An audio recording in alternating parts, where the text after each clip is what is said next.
do give the date? Go ahead and give the date and where we are and all that.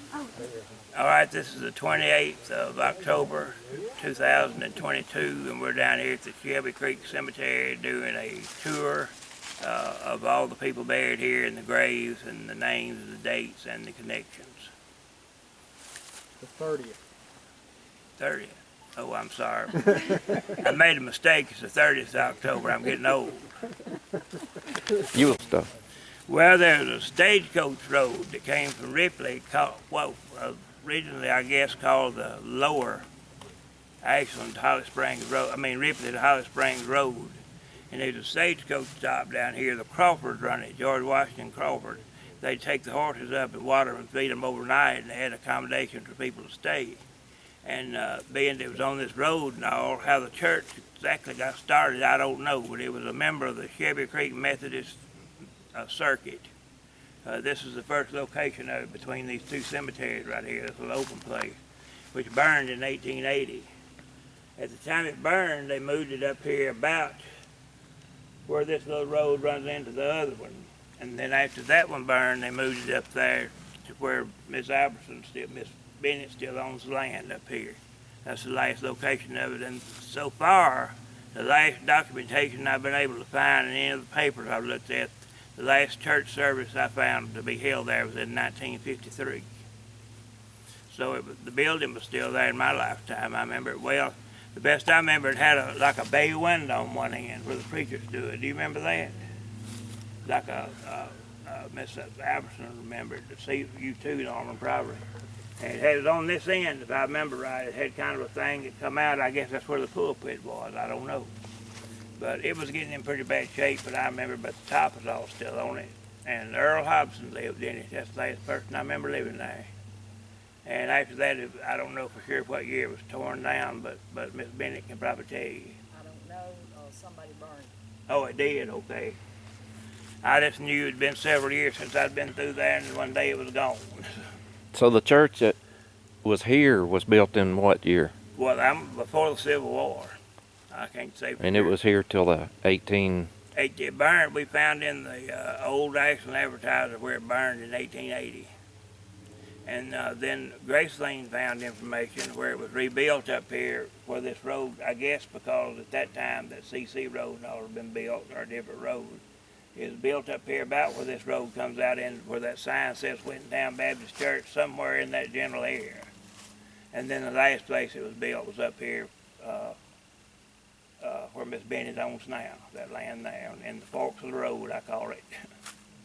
But that's the last place I remember the building being. And the last church service we found was in 1953. It may have been some after that, but that's what's in the paper. Okay, you want to tell us a little about some of these grave markers? Well, I'll start at this end and try to go down that way the best I can. This end up here is strictly the Ford family or their connections. How it got started. As far as I know, my great-great-granddaddy who died in 1898, the second lieutenant of the Confederate Army, was the first one buried in it. I don't know when these rocks were. They could have been before that. Don't know. These are his children, grandchildren. That's my great-grandmother and granddaddy there, Gus Ford, Robert E. Lee Ford. And my dad talks about him all the time. They both died in 54. Steve McBride there, his great-grandmother was his sister. Their daughter married Dr. T.L. Luna. That's all their family right there. The last person buried here is John Luna, which would be their grandson, and it was always his request to be buried here. And when he died, Norman and them seen that done. So I come down here to the funeral. They seen he was buried here. And Norman's family was his pallbearers, and they put him away nice down here, and he'd done been up there and made his own arrangements. But this is where he wanted to be, wasn't it, Norman? Right. And they put him up a nice memorial there, and he's got a nice memorial there with the others. Now, as far as these rocks, I know who a lot of these people are, and some I don't. Right here, this is Uncle Jude Ford. This is their son. He died. I'll just tell it like it is. He got drunk painting a house on a ladder at Ripley and fell off of it and broke his neck. His wife got sick and died the next year. She's buried here. They had a child named Aaron died of diphtheria when she was 11 years old. She was buried right here. My grandmother's 2 brothers and sisters are buried right there. Died in infancy before they were grown. That'd be a sister to Uncle Leland Ford, brothers and sisters to my grandmother and all of them. All of these right here are all Dr. Luna's family. His daughters, their sons, the ones that are buried here, a lot of his family and children and in-laws are buried in Memphis. But the ones they brought back down here are all buried right there in this section. So like I said, as far as what I know, and it's like a lot, I've made a lot of mistakes, and I'll make a bunch more if I live long enough. But this is mostly the Ford family of this family right here. His mother and daddy are buried down in the lower end. They were both born in 1700s. They got markers down there too. Grant, Mr. John Ford, what unit did he belong to? 2nd Mississippi State Cavalry. And then when it was ambushed at Coldwater, Mississippi, and decimated 80% casualty rates, he went to the 34th Mississippi Infantry, and he served in it till the surrender. As far as I know, he was never a prisoner of war, and I don't know if he was ever wounded. I don't know. But he was served throughout the whole war in those 2 units. It wasn't uncommon then from the change units. You say a company was made up usually of a community. You take the University grades at Oxford. That's why they had 100% casualty rates, but if they were all made up of Ole Miss students, knew each other. And that story about Jeremiah Gage, I know by heart. About 3 pages of it, I can quote the whole thing. But he was one of the ones killed in that charge at Gettysburg. But I guess we can go on down to this lower end now. It's the big part, I call it. This is the new part up here. Be careful now, everybody. Don't step on no rocks. You'll get tripped real easy. There's one right there. Yeah, it's a grave there.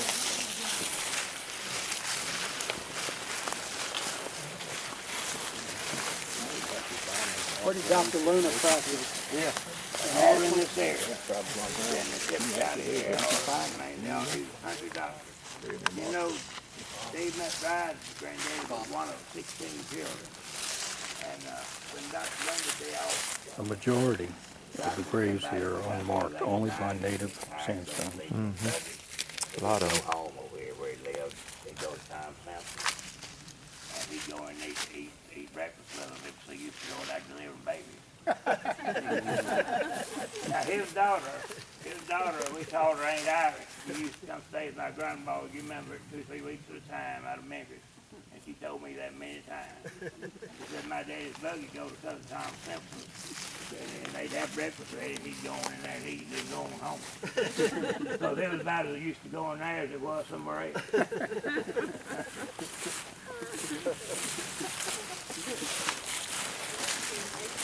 Now this old church, of course, sat right in here where this open place is, and it has confused a lot of people because they wondered why 2 cemeteries are close together.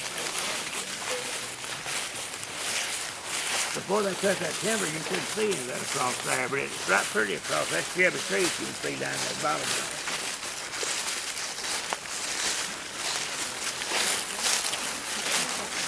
And if you could have seen this place, Bob knows what it looked like. A few of them did before Bruce took charge and started to coordinate this with the help of others too. This place would be growed up as high as them trees right there. I don't know, we'd have about lost it.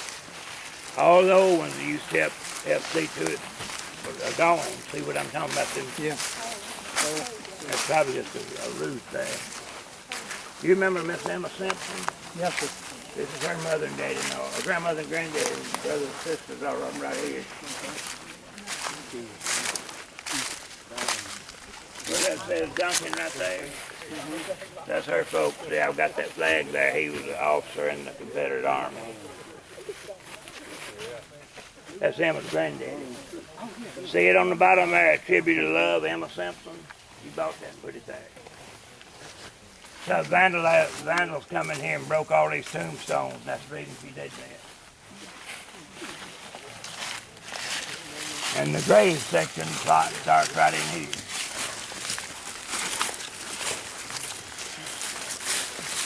Bob's wife Penny noticed this years ago. Look how that chain of that family is broken when one dies. See there?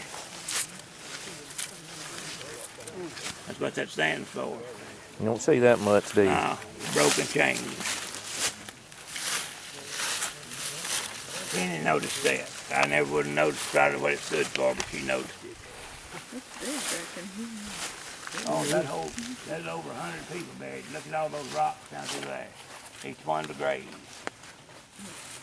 That's my grandpa's brother. I've got a great big picture hanging over my bed at home of him. He died of typhoid when he was 14. And this is the first member of Beach Hill Church of Christ right here. First Where's one that? baptized. Paralee. And that's her husband, my great-great-granddaddy. And his old tombstone broke, so in 1989, Graceline and Patsy got this Confederate one for him. And put it there. He was shot through the lungs at the Battle of Franklin, Tennessee. General Hood ordered that charge, and Forrest, as fearless as he was, even went on record, said, "I protest this charge. You're sacrificing your whole army." He ordered it anyway. And That's in The Wizard of the Saddle that's on YouTube about Forrest's life. That statement you just made, I read it 2 weeks ago. I saw it, watched it on YouTube. But I don't ever watch YouTube, but I know that's the way it was. It's called The Wizard of the Saddle. Yeah. He went into Hood's tent. And told him that? Yeah, and complained, and the guy with him said, "You've done it now." He said he won't do anything. He asked for a transfer after that, and said, "You're in for it now?" He said, "No." He said, "He'll be too embarrassed. He'll transfer me," and he did. No wonder that's what happened. The Confederate Army lost 6,500 soldiers in about 90 minutes. In that charge, well, you look, I'll give you another example. See, far as you can see across that open field right there, those Yankees were entrenched all the way across there, twice as many as we had. Hood ordered them to charge them head on. They had no cover. They didn't even wait for the artillery to come up. And he got shot through the lung, and they put him in an old cotton house. Big Paul's daddy was with him. They were brothers. They were both together. And he laid down over the top of him in all that smoke, trying to keep him from getting trampled to death. And they put him in an old cotton shed. And Dr. Frank Farrell Sr. was a regimental surgeon at Ashland. And he said, you're mortally wounded. I'll have to move on to somebody who can help. He said, well, that's what I want you to do. So after he laid there 3 or 4 days and didn't die, this is what my great-granddaddy told my daddy. My daddy was married with children when my great-granddaddy died. He said they'd come through every day with a bucket of water and give us a drink or two of water and a few crackers, and said when they seen I wasn't going to die, they decided they'd get a doctor to look at me again. And the old man lived to be 59, you can see there, which was pretty old. It took that kind of wound, I guess. But Marion, the brother's buried, which we call Big Paul's daddy, is buried at Shady Grove. Him and his wife's got a double tomb up there. And then Uncle Thomas, see that American flag right there on that big one? For years I was ashamed of Uncle Thomas. I wouldn't tell nobody about Uncle Thomas. Uncle Thomas fought for the Yankees. He's buried right here by the Confederate brother. There's 3 of them fought for the Yankees and 3 for the Confederates, of the brothers. Well, I figured if he took 3 .58 caliber balls in one battle and survived, I figured if he done that, he deserved to be honored. So I put an American one on his every time. And in 1917, his wife died when he was 90. They didn't have any children. He wrote a letter and said, would y'all please come get me? I can't walk. I can't do anything for myself. And Uncle Henry, and it might have been your Big Paul, but some of the ones from around here got on a train and went to Little Rock. And they brought him back here and kept him, lived on top of the Hobson Hill up there about where Miss Matty Bird lives. And they kept him took care of him till he died and buried him up here with the rest of them. And he must have had a little money because he got the best tombstone in the world. Nice on top. Anyway, this is my grandma Pearlie and Grandpa James Edgar outlived 4 of their 8 children. Here's 2 of them. One 20 with pneumonia and there's one died at 2. Uncle Joel, who married one of the Harrisons there in Asheville, had the paper. Yeah. He was 20. He was his daughter did. He was 25 when he died of pneumonia, and so that's 3 right there. So that was Junior's mother, or Junior's Aunt. aunt? Okay. And then the other one burned up in a house right down here when she was 6 months pregnant. In this holler right here. A house caught a fire and he got the little 2 girls out, but he couldn't get her out. So she got lived 4 of 8 of her children. But she never gave up her faith. And all of these here, most of their graves. There's Uncle George Washington Crawford right there. I told you married to 3. There's another one of Fairley's children right there, Albertson. If you look on the other side, right there. That's Leonard Wade's grandmother and granddaddy. She's my great granddaddy's sister. And he was I know you know it, I guess. Jacob Graves right there is your granddaddy too. Because it goes back through the Albertsons. Right. Mose Albertson's mother was Jacob Graves' daughter. Okay. And that's how that was. So we all kin folks. Right. Good bit of kin. But they didn't know for sure his birth date. So I've heard their daughter, Cousin Fanny, say when we be up here doing the graveyard cleaning that they just put about 30 years because they thought that's about how old he was. Wasn't uncommon then for people not to know exactly what their birthday was. Right. Grant, of these children, the 3 brothers, 3 that fought for the Union, 3 that fought for the Confederacy, did they all survive the war? All but Madison, and we think he got killed up in Virginia, but we can't find where he's buried or a lot about him. There was 19 in all. He had 7 by the first wife. Let's see. 11 by the last one, and Uncle Henry was by the second one, which was our grandmother. Uncle Henry was the only one. Hugh Graves was Grandpa by the last one.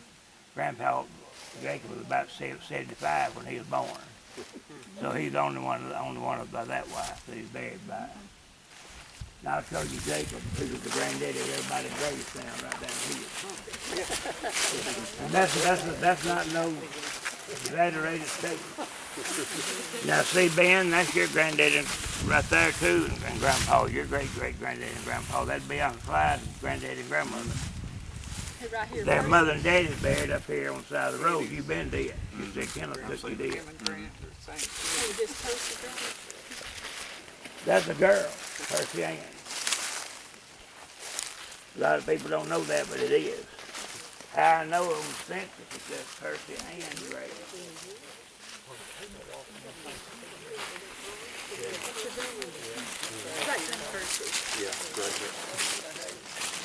This one got killed right down here in the tower, and Yankee killed this one right down there somewhere.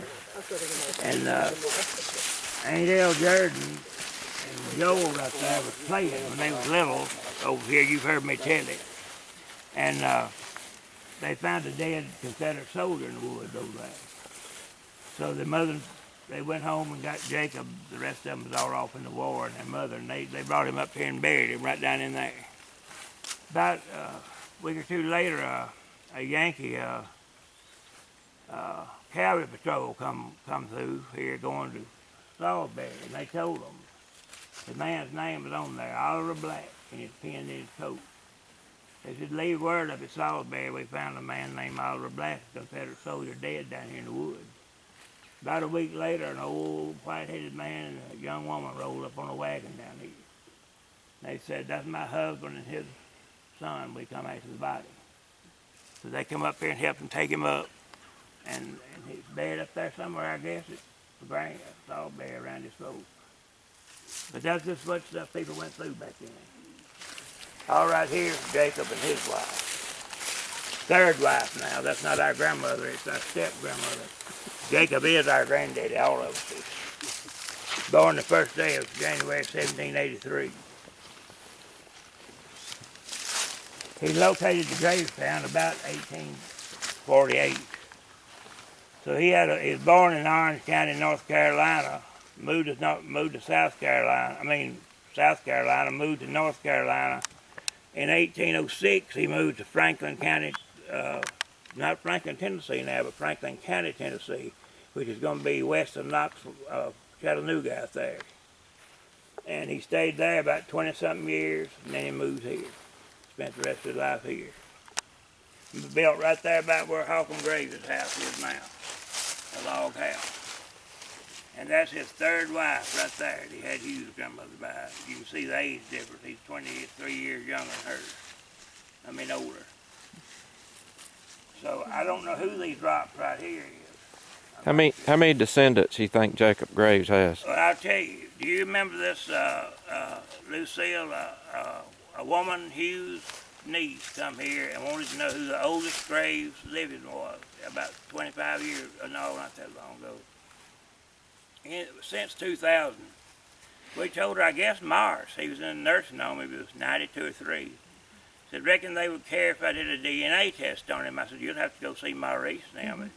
So they let him. They swabbed his mouth. And they said that Jacob Graves had somewhere around 5,000 descendants. Now, y'all tell me this. How did they do that without digging a bone or something up and comparing it to? Because I told the people, I said, I'll stand here at gunpoint. Y'all not digging him up.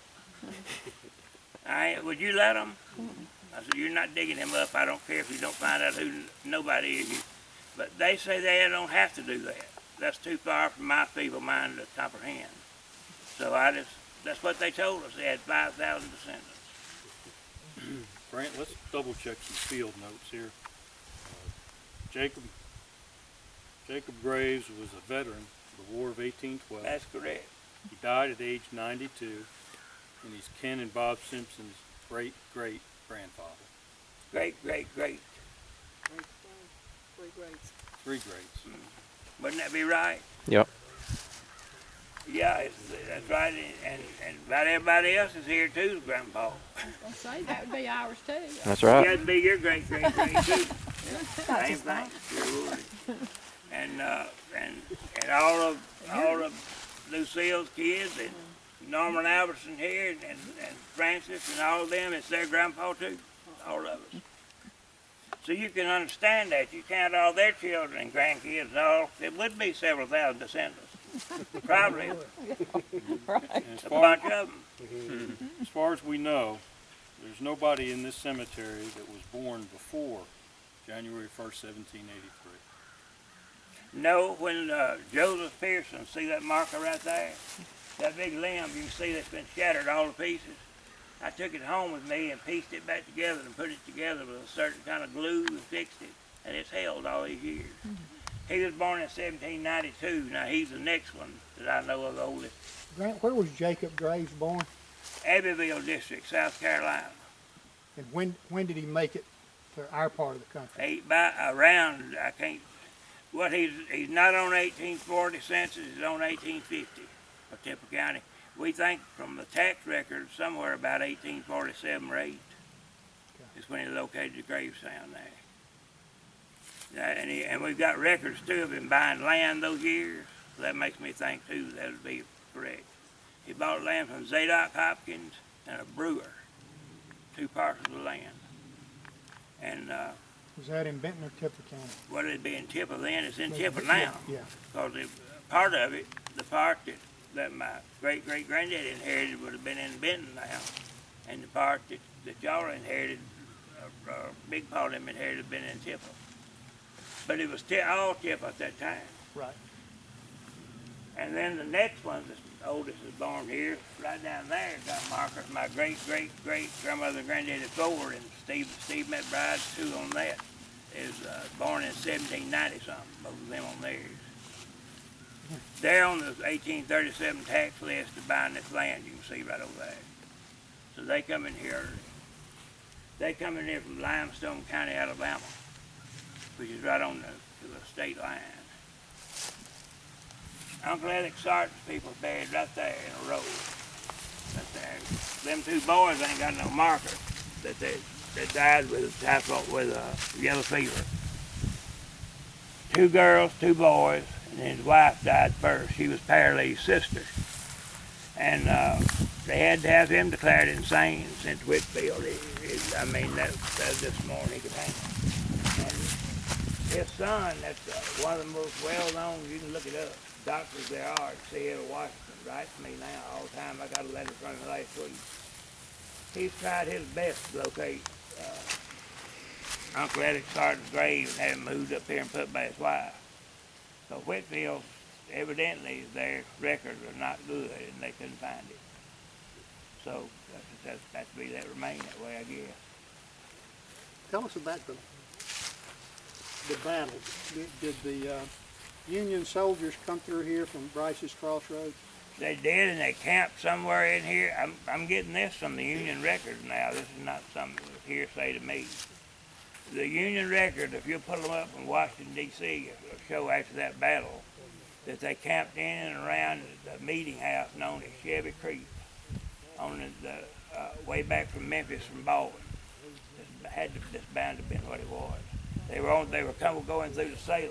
See, Orrin Beck's uncle lived, Forrest's brother, uncle, he lived there. Yeah. And where Old Salem is now? Yeah, or where it was, where Right, it that's burned. right, yeah.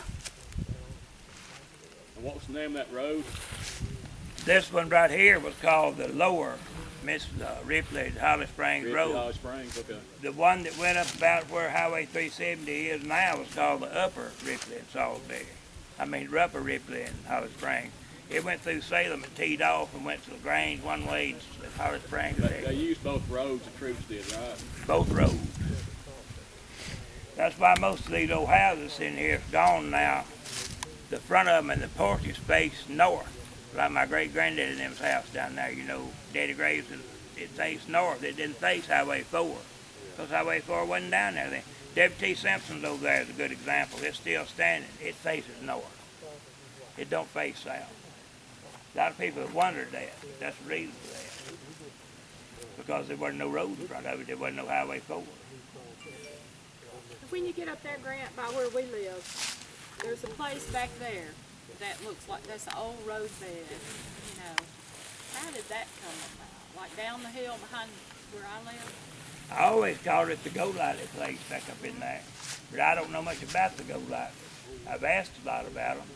But I think that road may have the Thorn place, like you say, that's back in there about within these pines is. You can see back. Dr. South owns it now, back behind you over in there. And there's some people buried there. They must have had money because it's even got on the tombstone. Killed at the Battle of First Battle of Manassas, 21st of July, 1861. Wow. For them to have had the money to have that body ship towed, they had to have money. Bound to be. Because most people had to just be buried in a trench or right where they were.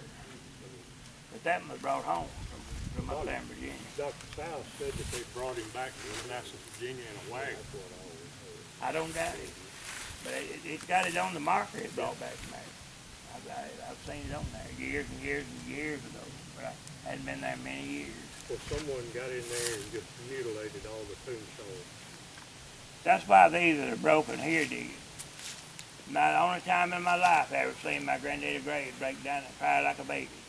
Somebody tore this cemetery up, and he had me bring him up here, and he just slid down by a tree out there and cried and cried. Man, that upset him. Of course, you can see where it would. His granddaddy and his brother, and all this stuff tore up. No markers or not? The one Out here. You mean these rocks? Yes, sir. No, they never had nothing but my grandpa and his daddy. Grandpa, I don't remember Grandpa's daddy. He died a year or two before I was born. But he said our great granddaddy said that they was rocks as long as he could remember. Just rocks. Mm-hmm. See those two Crawfords right there, Tony? Yes, sir. I bet you I can tell you something you don't know about them. What? That's Miss Blondie and all of them, their own grandmother and granddaddy. Wow. They used to come down here and help us clean the cemetery off when I was a Miss boy. Blondie, Miss Ruth, and Miss Blondine. Yeah, that's their grandfather. Okay. She died with TB, and then he married mine and Bob's great-great-granddaddy's sisters. One died, and he married the other. Life not lived. They both buried at Pleasant Hill. It's confusing to genealogist people, because both of those also have wife of G.W. Crawford, like this one. Right. They said, a woman come to me and said, just who was G.W. Crawford's wife? I said, all three of them. Well, is it true? I said, all three of them was his wife. But if y'all want to walk right down here, if you can keep falling over these rocks, I'll show you. You know, people, I want to show you some carving my great-great-granddaddy did on these rocks. He's a pretty good stonemason. Be careful now, these are in rows, but there's about 70 or 80 years buried with these rocks. Each one of these is a grave. Oh, let me tell you about this right here first. I know y'all getting tired of me talking, but I've got to tell you this. See that around that right there? That had a house over it at one time. You know, there's still a few at Friendship, Armour with a house. W.T. Armour's got a house over it. Well, it had one about like that over it, and it's a Crawford buried there. My grandpa and Leonard Stroop was about 10 years old.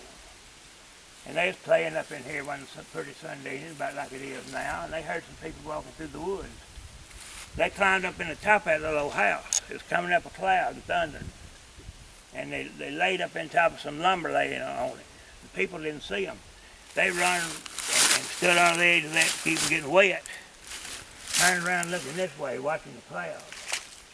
It thundered real loud. One of them said, it was a daddy and a son. And the old man had a stick. He said, the young one said, I wouldn't want to be up here at this place at night.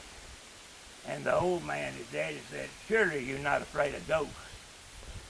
No, I'm not afraid of ghosts, but I just wouldn't want to be up here at night.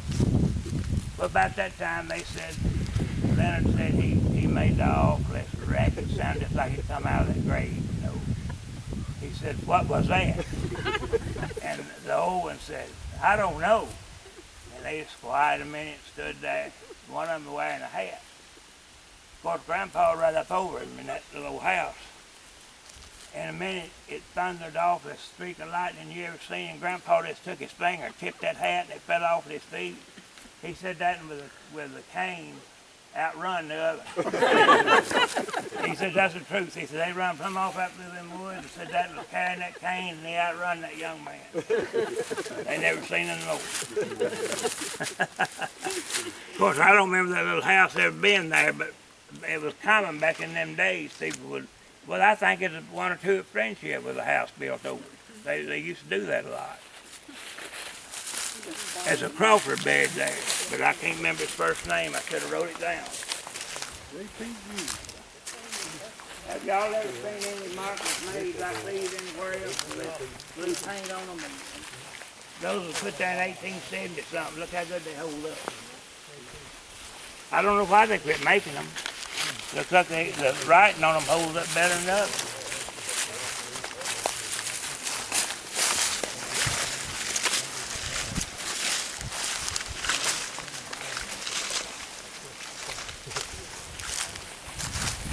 This is my third great-great-grandmother grandmother forward. She's born in 1796, him in 1798. And this is their children and family. See those sons over there is all them too. And these cousins here married them too. Now, right over yonder in them trees, if you over there, you can see a bunch of sunk-in graves. That's servants. I don't know who they are, the names, and nothing, but they're black. And the state of 10 of them buried over there. There are several, but we don't know their names. But when we fenced it, of course, we fenced it in too, because they're graves there. I really don't, I wish there was some way to know rocks. Won't ever know at any time who these rocks are. Somebody knows them, don't they? But I just wonder who they are. I was going to show you this carving on it. before these rocks was ever bought, a cousin of mine bought these right here. I remember it. Look how he carved it. Pretty good on that right there, look. EML. That's Uncle Jefferson Decatur cord. He married two sisters. Fred, this one right here, was she the Petty? No, that's the Petty up there. Petty? Yeah, she was a Gregory. Her maiden name was a Gregory. She was born in Georgia. Pleasant Pryor.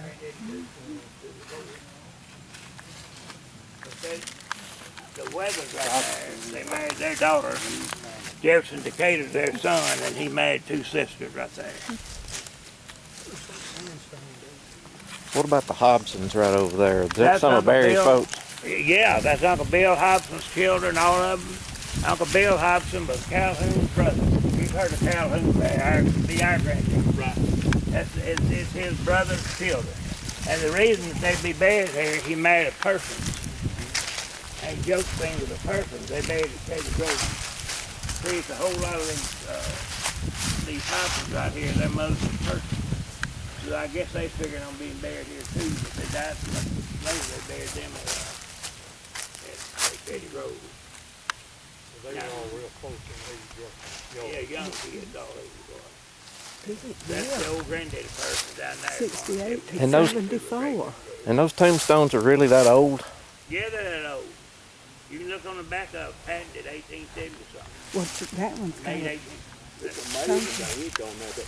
June That's what I can't get over. I got some great grapes also. 1879. Mm-hmm. Is that what that said? 160 years old and faded none. My Uncle Edgar Graves was born in 1891, and I heard him say down here at the cemetery cleaning that them tombs was just as clear when he was a little boy as they are now. So evidently they hold that way. They don't make any anymore. I think the reason they quit making them is because them bases broke the bases. Look like made out of pottery or something. Yeah. I put that back together, and me and Bruce started that back That down little here. girl the other day, almost and Lynn lived broke for it years. too. Yeah. I know that's sad. That's sad. We just don't know how it was back then. A lot of people lost kids. They did. For me, that Mhm. you see, you don't think about it. I know unless it. you see it. Oh, I was telling you, you want to hear an unusual name. Our great-great-granddaddy Ford's sister buried down here. Virginia Nance, Ripley, you remember her grandmother. Media, M-E-D-I-A. Never heard it nowhere. Name Media. Grandma name was called her Ain't Media, but her name was Media, M-E-D-I-A.